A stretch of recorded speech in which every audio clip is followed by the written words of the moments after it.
Supreme Court case on whether or not TikTok is going to be banned in the United States is starting like as we speak. But all week, there's been a fascinating conversation about free speech, including Mark Zuckerberg backtracking on Meta's censorship policies. I want to talk about something important today, because it's time to get back to our roots around free expression on Facebook and Instagram. I started building social media to give people a voice. Governments and legacy media have pushed to censor more and more.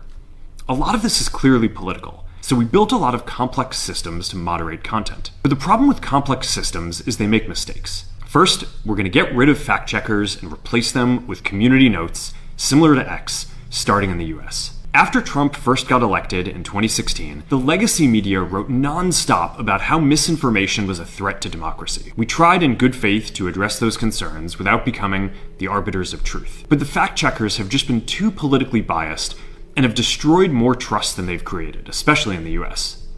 So over the next couple of months, we're going to phase in a more comprehensive community notes system. Second, we're going to simplify our content policies and get rid of a bunch of restrictions on topics like immigration and gender that are just out of touch with mainstream discourse. What started as a movement to be more inclusive has increasingly been used to shut down opinions and shut out people with different ideas, and it's gone too far. It's gone too far. You don't say, Mark. So there's no more fact checkers on Instagram, which, as you guys know, have dramatically impacted our account.